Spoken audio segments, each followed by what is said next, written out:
Madam President, it's been more than 6 months since Hamas's horrific attack on October 7th that killed 1,200 innocent Israelis and led to the capture of 240 hostages. Around 130 people are still being held hostage, and an estimated 100 are alive and remain in captivity in absolutely horrific conditions. The cruelty that has been and continues to be inflicted on them is horrendous, and obtaining their freedom becomes a more urgent priority every day.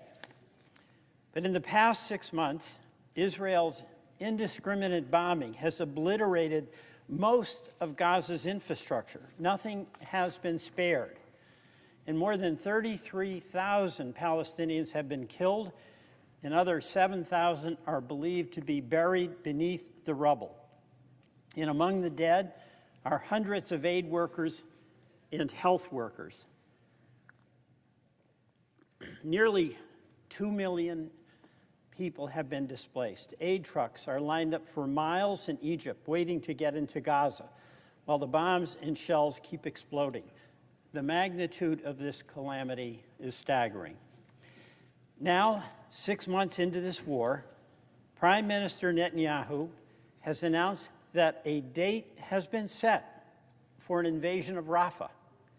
Rafah today is jammed with an estimated 1 million desperate, destitute Palestinians who were ordered by the Israeli military to leave their homes in the north, homes that have since been demolished, and who are now sheltering under plastic with the few possessions they could carry and not nearly enough food.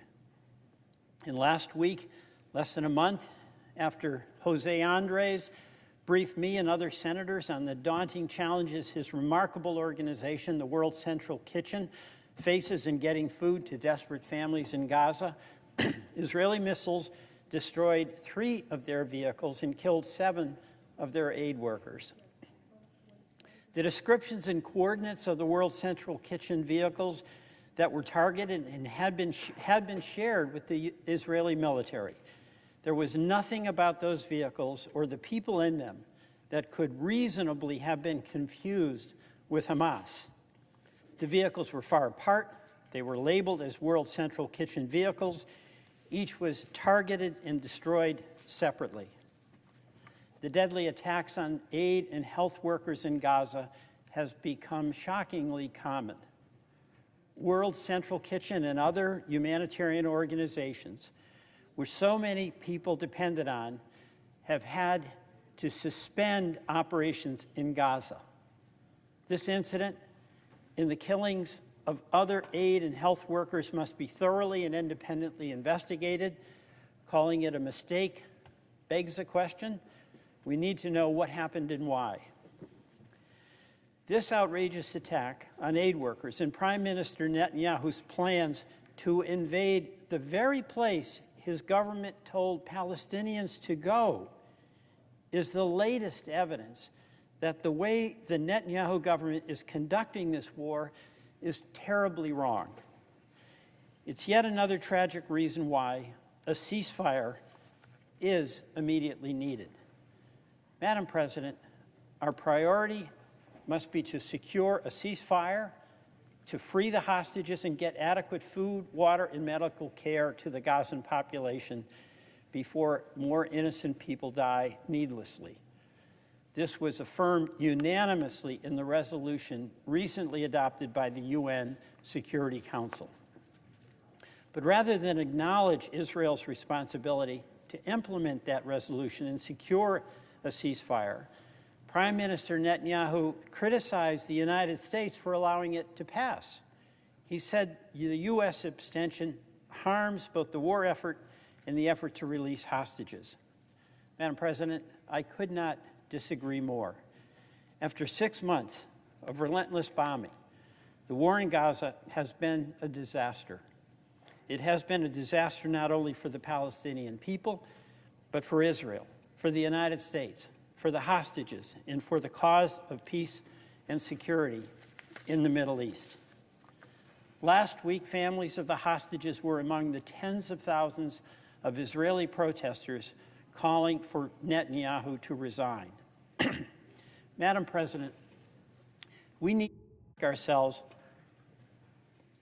what could possibly need to happen before the United States finally stops financing a war strategy that has so disproportionately killed civilians, used food as a weapon, made Gaza unlivable, and that has no realistic vision of a peaceful future for either Palestinians or Israelis?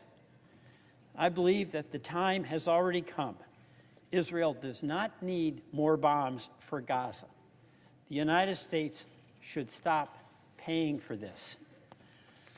What Mr. Netanyahu consistently fails to acknowledge that the American people are paying for this war, a war that most Americans do not support. It is their tax dollars that have purchased the bombs, tanks, artillery shells, machine guns, and ammunition that have been used by Israel in what has become a war not just against Hamas, but a war against the Palestinian people. Overwhelmingly, Vermonters who have contacted me, like a substantial majority of the American people, are absolutely horrified about what is happening in Gaza. In all the years he has served as prime minister, Mr. Netanyahu has never articulated a vision for an end to the Israeli-Palestinian conflict. To the contrary, he's been on a mission, which he has confirmed publicly, to destroy any possibility of a future Palestinian state while preserving Israel as a Jewish state.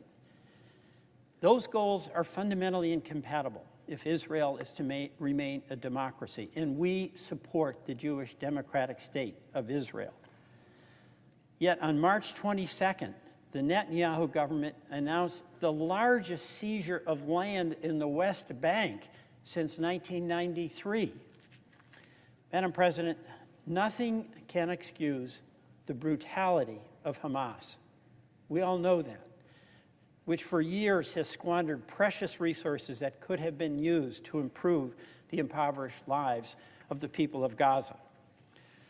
But just as Hamas's atrocities and the Iranians and others who aid and abet them should be absolutely universally condemned, so must we recognize that there is a long history to this conflict.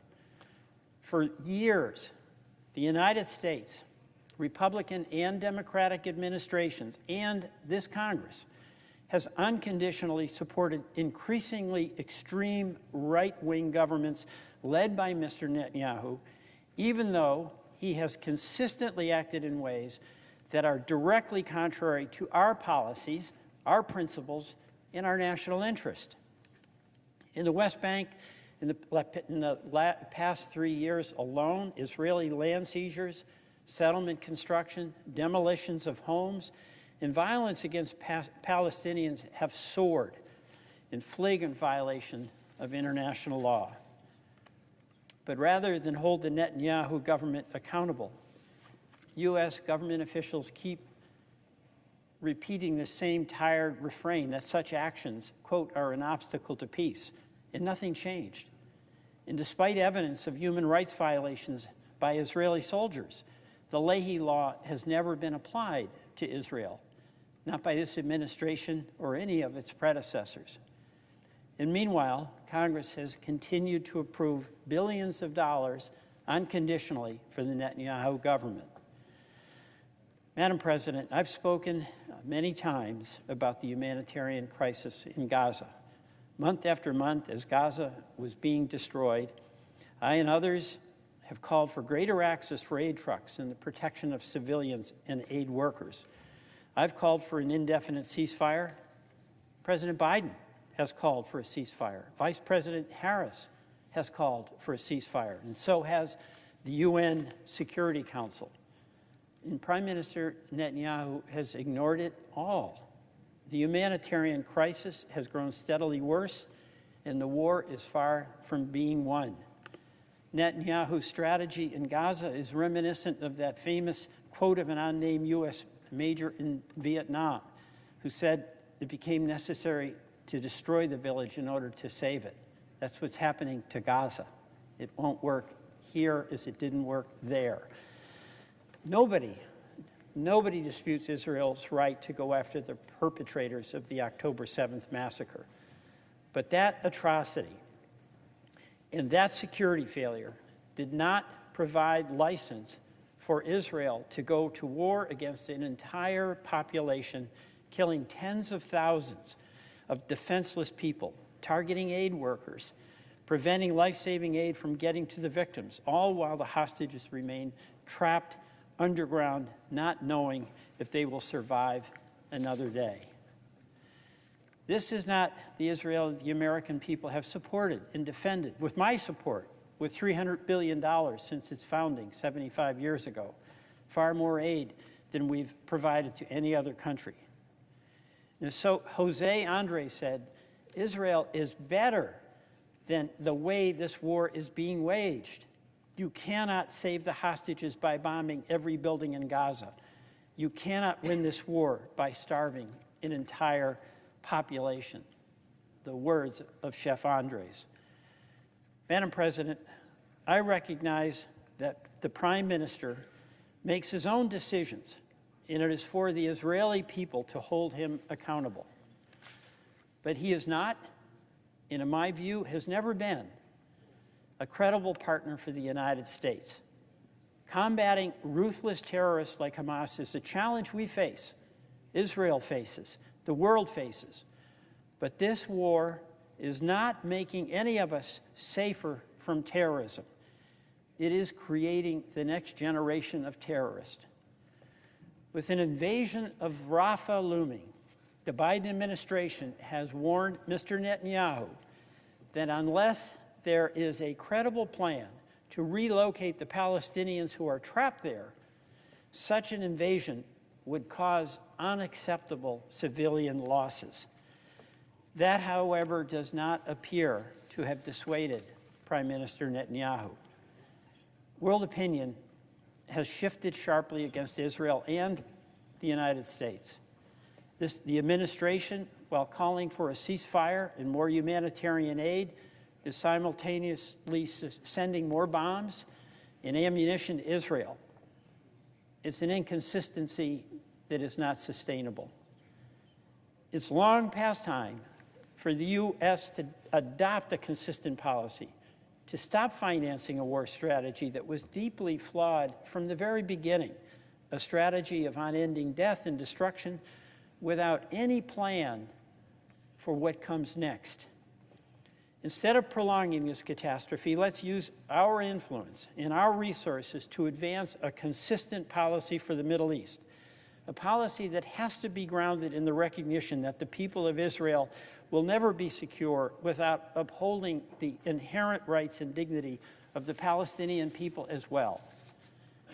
Madam President, after 6 months of war, the situation, regrettably, in Gaza is worse than ever. Hamas is not defeated, nor do the experts that I have spoken to believe it can be. Gaza is all but destroyed.